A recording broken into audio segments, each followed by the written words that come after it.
मैं बार बार इस मैप को देखता हूं और ईरान को भी। Nuclear deals, sanctions, tension, Iran हमेशा चर्चा में रहता है। जब बड़ी ताकतों ने इराक और अफगानिस्तान पर हमला किया तो ईरान क्यों बचा रहा?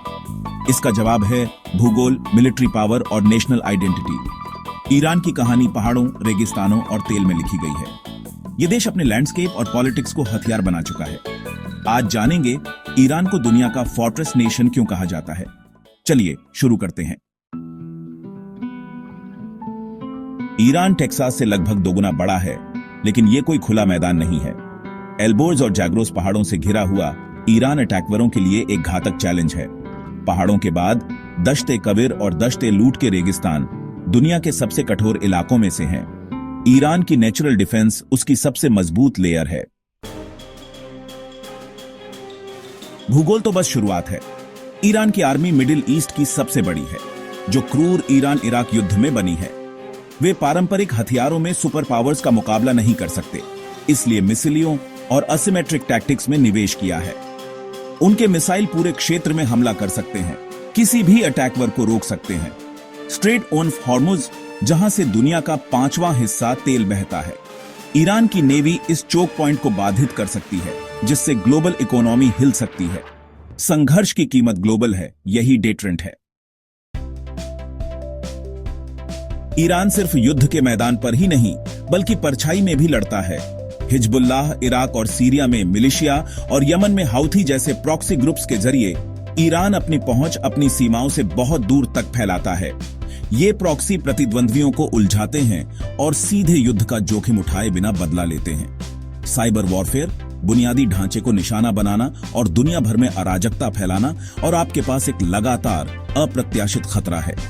ईरान के दुश्मनों को कई मोर्चों पर युद्ध का सामना करना पड़ता है, अक्सर असली दुश्मन को देखे बिना भी।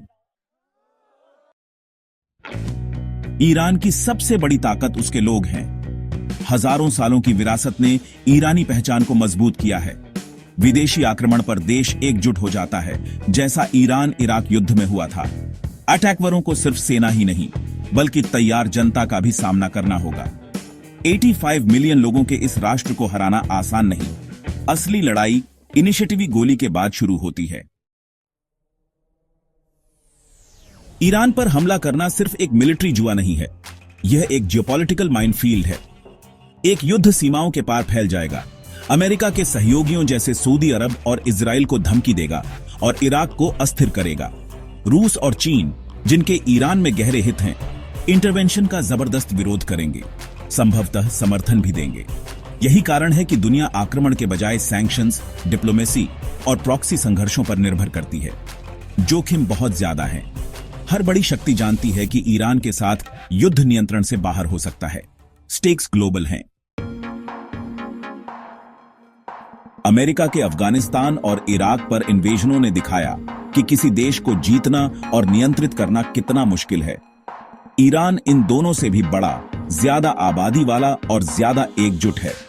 इसका भूगोल ज्यादा कठिन है, इसका राज्य ज्यादा मजबूत है और इसके लोग प्रतिरोध के लिए ज्यादा तैयार हैं। अगर इराक और अफगानिस्तान दलदल थे तो ईरान एक तबाही होगा।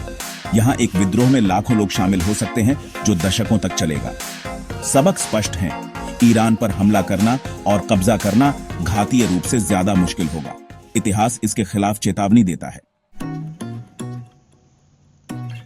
ईरान सिर्फ एक किला नहीं है, यह एक चौराहा है।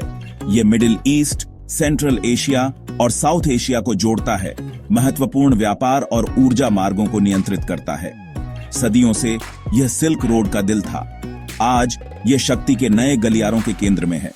ईरान में अनस्टेबलता अपने पड़ोसियों और वैश्विक अर्थव्यवस्था में झटके भेजती है।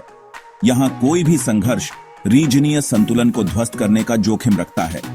ईरान का स्थान इसे बहुत महत्वपूर्ण और बहुत खतरनाक बनाता है, जिस पर हल्के में हमला नहीं किया जा सकता। स्ट्रेट ऑफ हॉर्मुज दुनिया की तेल धमनी है। रोजाना 17 मिलियन बैरल गुजरते हैं। ईरान चोक पॉइंट को नियंत्रित करता है, जिसमें वैश्विक ऊर्जा आपूर्ति को बाधित करने की शक्ति है। यहां तक कि एक अस्थायी बंद भी तेल की कीमतों को आसमान पर रिचा देगा और एक वैश्विक मंदी को ट्रिगर करेगा। यह खतरा ईरान का अंतिम डेटरेंट है। कोई भी हमला दुनिया के लिए आर्थिक आपदा का जोखिम रखता है। यह पारस्परिक रूप से सुनिश्चित आर्थिक विनाश है, इसलिए स्ट्रेट खुला रहता है और ईरान पर हमला नहीं किया जाता। ईरान का भविष्य नए वैश्विक व्यापार मार्गों से जुड़ा है। चीन की बेल्ट एंड रोड पहल और नॉर्थ साउथ ट्रांसपोर्ट कॉरिडोर दोनों ईरान से गुजरते हैं, जिससे यह महाद्वीपों के बीच एक महत्वपूर्ण कड़ी बन जाता है। चीन, रूस और भारत के यहां बड़े निवेश हैं, जिससे उन्हें ईरान की स्थिरता में हिस्सेदारी मिलती है। ईरान पर हमला करने से इन इंटरेस्ट्सों को खतरा होगा, जिससे पावरशाली नए खिलाड़ी इसमें शामिल होंगे। ईरान अब अलग थलग नहीं है, यह उभरती हुई वैश्विक व्यवस्था में एक केंद्र है। ईरान प्रतिद्वंद्वी पावरियों के बीच स्थित है। पश्चिम में अमेरिका के सहयोगी, उत्तर में रूस और ईस्ट में चीन के हित। यह इसे महान शक्ति खेल में एक बफर बनाता है। रूस और चीन अमेरिका के प्रभाव को रोकने के लिए एक स्थिर, स्वतंत्र ईरान चाहते हैं। कोई भी आक्रमण परमाणु हथियार वाले स्टेटों के साथ एक व्यापक कॉन्फ्रंटेशन का जोखिम रखता है। ईरान की स्थिति हर किसी को कोई भी कदम उठाने से इनिशिएटिव 2 बार सोचने पर मजबूर करती है। ईरान का प्रॉक्सी नेटवर्क एक स्ट्रैटेजिक ढाल है। हिजबुल्लाह और इराकी मिलिशिया जैसे ग्रुप्स ईरान पर हमला होने पर पूरे क्षेत्र में अमेरिका के सहयोगियों और बलों पर हमला कर सकते हैं। यमन में हाउथी सऊदी अरब और शिपिंग लेन को धमकी देते हैं। ईरान की पहुंच का मतलब है कि कोई भी युद्ध तुरंत रीजनीय बन जाएगा, जिसमें कई मोर्चों पर अराजकता होगी। ये डेटरेंस का एक जाल है जो ईरान को किसी भी दीवार से ज्यादा सुरक्षित रखता है। अंत में सब कुछ जमीन पर आ जाता है।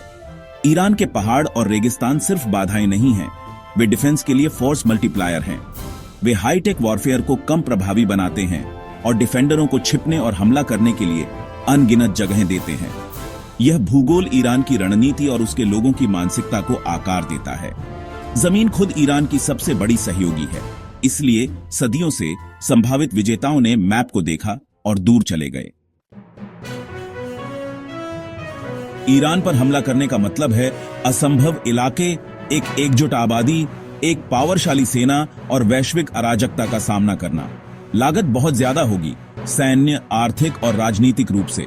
इसलिए दशकों के टेंशन के बावजूद किसी ने कोशिश नहीं की है। सैंक्शंस, डिप्लोमेसी और प्रॉक्सी युद्ध पसंद के उपकरण हैं।